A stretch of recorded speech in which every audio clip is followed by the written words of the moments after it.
Narrative. It started on what seemed like an ordinary evening. We had just finished dinner, and the usual discussions about household matters transitioned into something sharper, more charged. She looked at me, exasperated as I asked her about a bill that needed paying. A routine question. Her response was anything but routine, with a tone that cut through the air. She said, "I'm not your property." Her words hung in the room like a storm cloud. At first, I didn't know how to react. Was it an accusation? A statement of defiance? A declaration of independence? The way she said it, her tone, the look in her eyes, felt like she was drawing a line in the sand, challenging the very foundation of what I believed. Our relationship was built on. I didn't say anything. What could I say?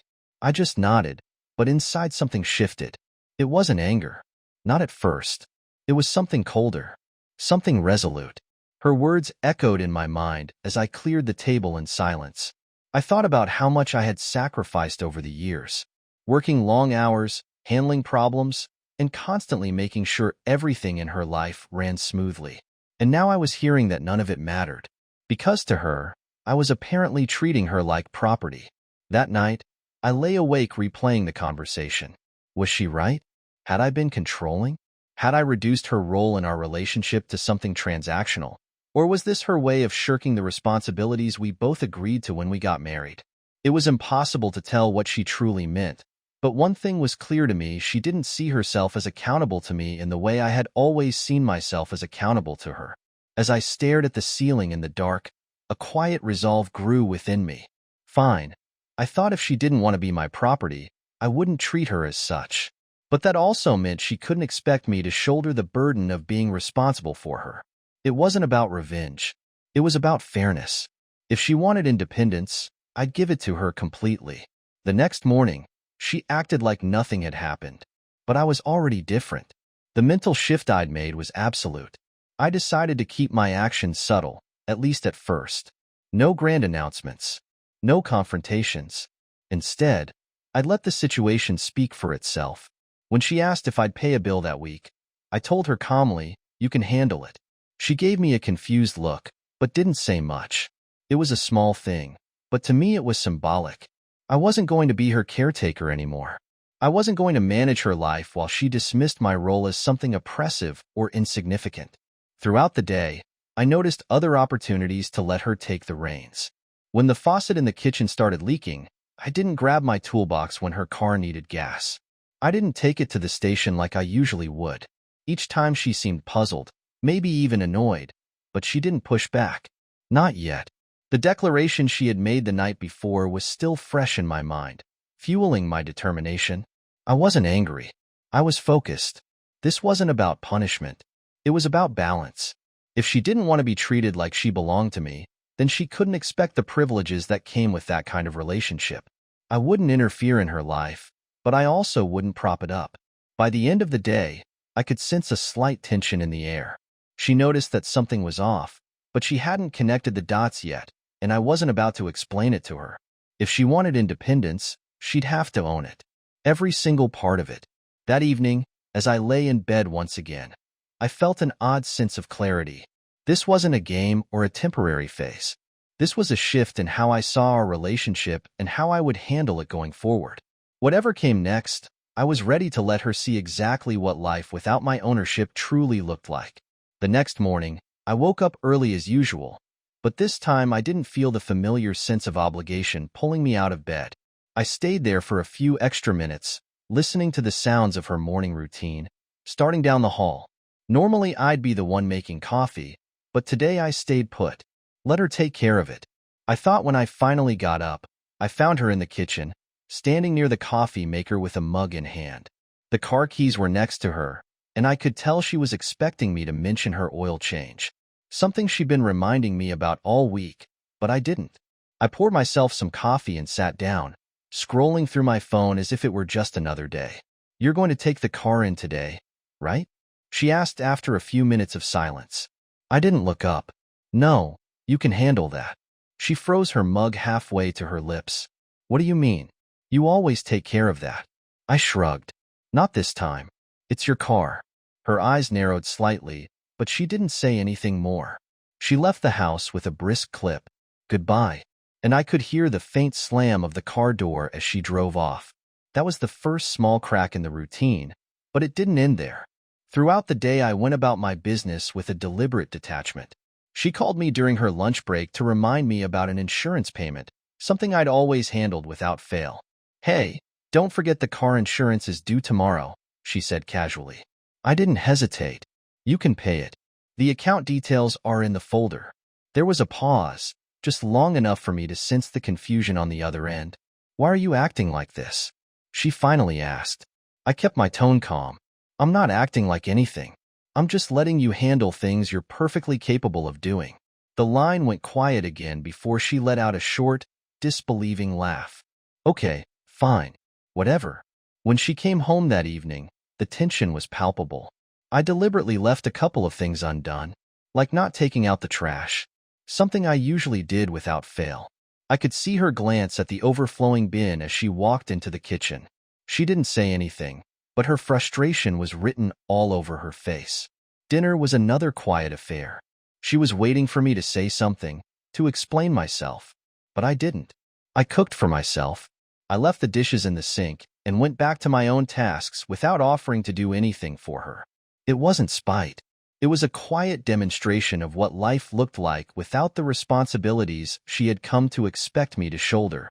That night, she finally broke the silence. "Are you going to tell me what's going on?" she asked, her voice sharp. I leaned back in my chair and looked at her. "You said you're not my property, right?" Her expression hardened. "Yeah, I said that."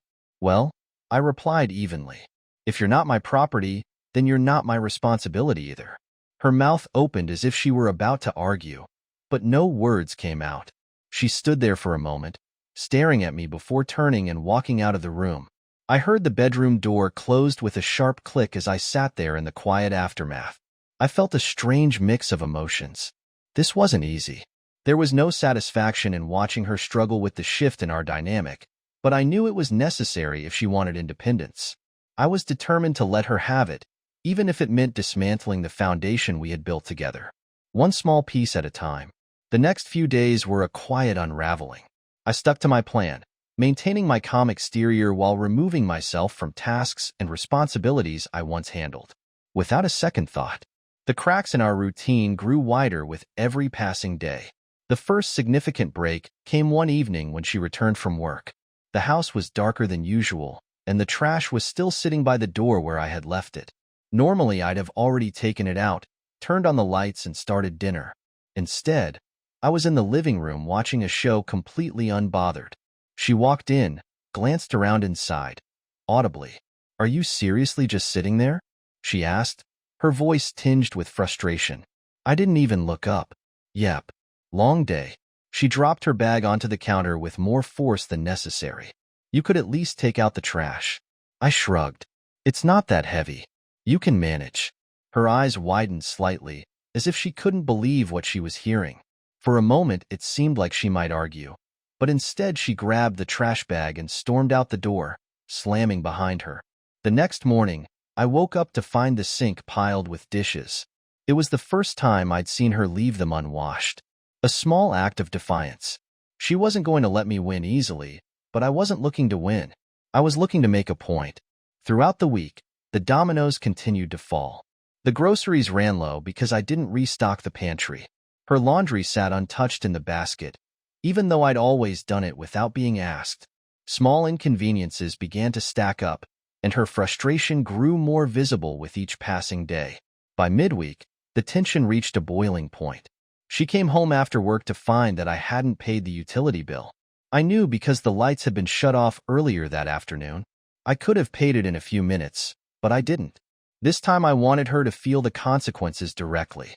She stormed into the living room, her face flushed with anger. "The power's out," she shouted. "Why didn't you pay the bill?" I met her gaze calmly. "You knew it was due. The account details are in the folder."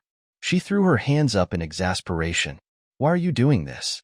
You're being so childish." I stood up slowly, letting her words hang in the air. "Childish? You said you're not my property, remember? I'm respecting that. But if you're not my property, then I'm not your caretaker. You want independence? Fine.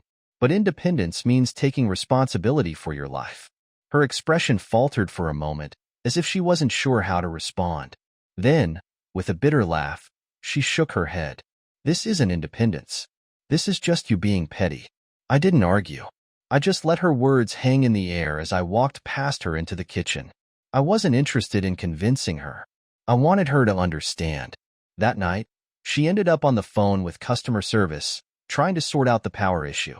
I could hear the frustration in her voice as she navigated the automated system. Something I would have handled with ease before watching her struggle wasn't satisfying, but it reinforced my decision. If she wanted me to step back, I would do so completely. Even if it made life harder for both of us by the end of the week, the house felt different. It wasn't just the mess piling up or the tasks left undone.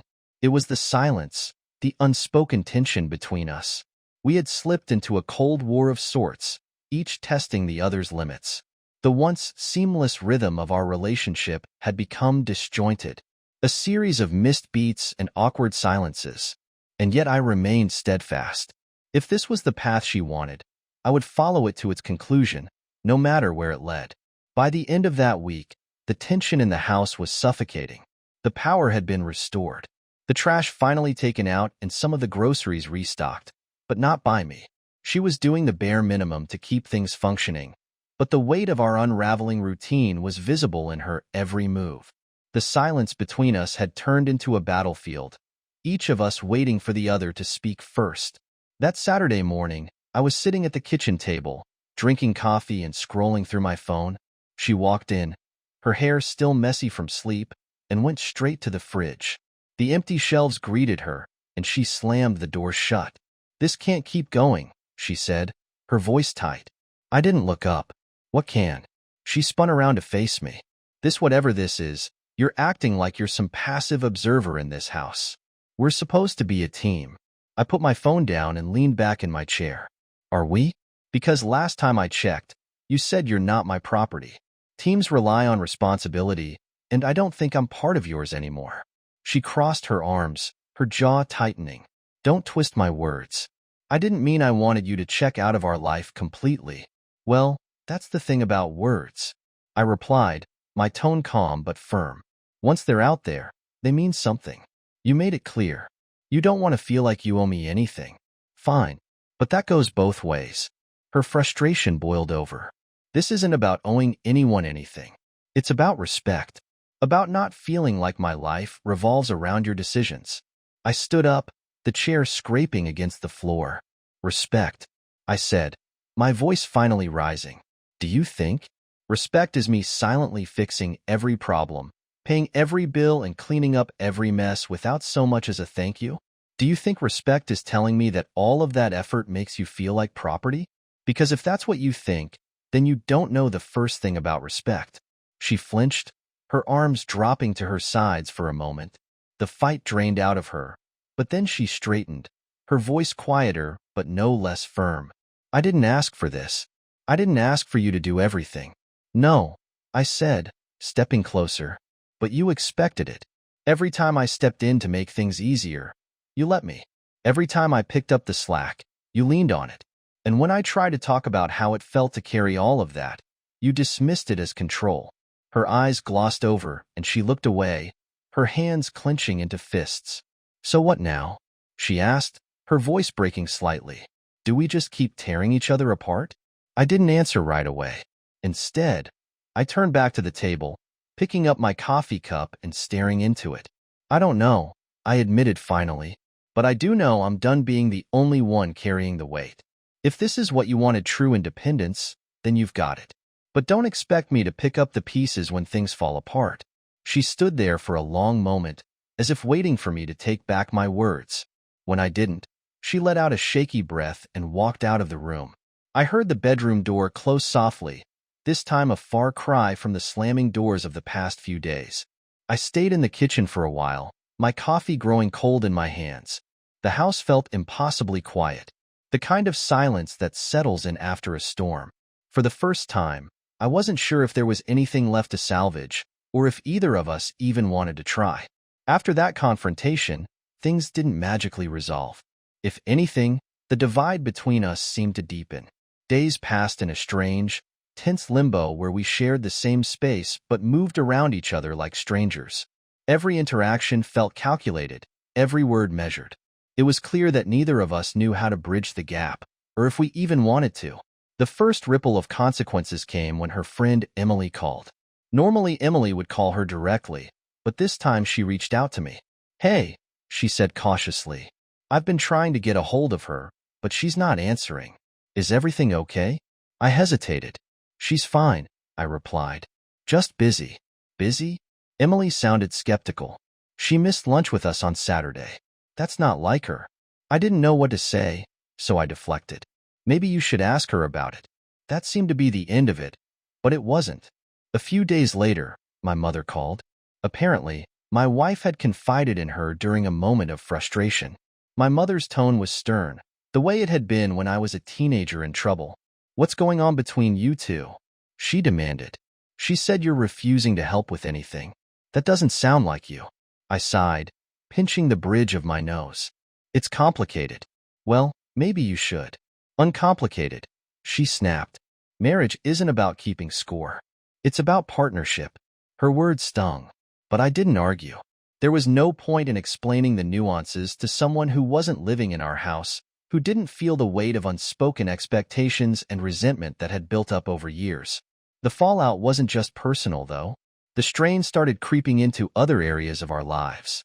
At work, I found myself distracted, replaying conversations in my head, wondering where it had all gone wrong. She was dealing with her own challenges.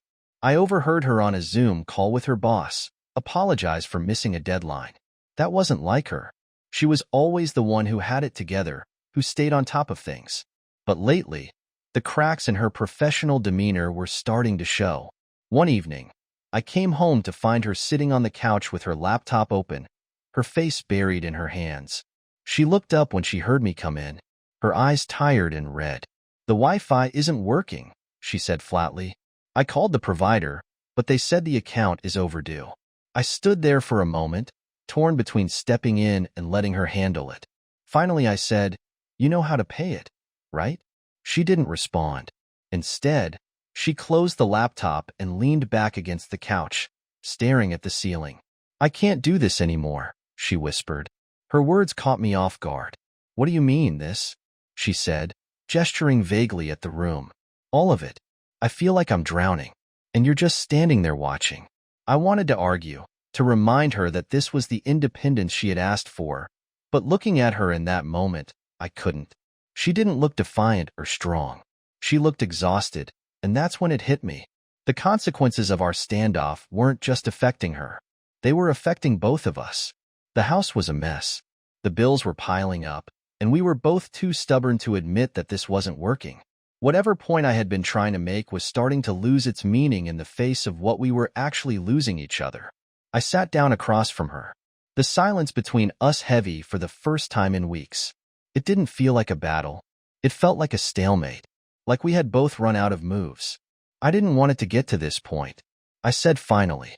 She looked at me, her eyes filled with something I couldn't quite read. Sadness, maybe, or regret. Neither did I. We sat there for a long time saying nothing, both of us trying to figure out what came next in the aftermath of everything we'd let fall apart. We didn't fix things that night. There was no magical reconciliation, no heartfelt apologies or promises to change. Instead, the days that followed were filled with an unspoken truce. It wasn't agreement. It was exhaustion. We had reached the limit of what either of us could endure. The first change came in small, hesitant steps. The next morning, I woke up to find her at the kitchen table with a stack of papers, bills, receipts, and account statements.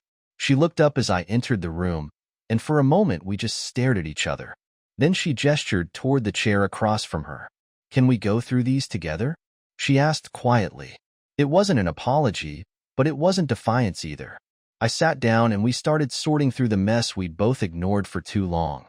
She had questions about payments and due dates, and I answered without judgment or sarcasm. For the first time in weeks, we were working together. Not because one of us demanded it, but because we both knew it had to be done. That small act of cooperation set the tone for the days that followed. She began taking more initiative, calling the utility companies, scheduling appointments, and even cooking dinner without waiting for me to step in. Meanwhile, I found myself stepping back in the roles I had abandoned, not because I felt obligated, but because I wanted to help. I'd wash the dishes she left in the sink, or take out the trash without being asked. It wasn't a return to the way things had been, but it was a start. The conversation started to come slowly at first. One evening, as we sat on the couch watching TV, she muted the show and turned to me. "Do you really think I don't appreciate you?" she asked. I looked at her, surprised by the sudden question. "Sometimes it felt like you didn't," I admitted. "Like everything I did was just expected. Never noticed." She nodded, her expression thoughtful. "I didn't mean for it to feel that way. I guess I got so used to you handling everything that I forgot what it must have been like for you. And I forgot to tell you when I needed help," I said. Instead of saying something, I just let it build up until it turned into resentment. That honesty was a turning point. We started having more of those conversations, real ones, where we said what we felt without fear of starting another fight. It wasn't always easy, and there were still moments of tension, but the effort was mutual. Now, over time, we began to redefine what our relationship looked like. It wasn't about one of us carrying the other anymore. It was about sharing the load. She learned to lean on me without becoming dependent, and I learned to step back without feeling like I was abandoning her. Things weren't perfect, but they didn't need to be. The mess in our house slowly disappeared, but the scars of those weeks lingered. They served as a reminder of how close we had come to losing everything, and how much work it had taken to find a new balance. One night as we sat down for dinner, she reached across the table and placed her hand on mine. "I don't want to go back to how things were," she said, "but I don't want to lose this either." I nodded, squeezing her hand gently. "Me neither." And just like that, we found our new normal, not as property or responsibility, but as partners, learning to navigate the messiness of life together.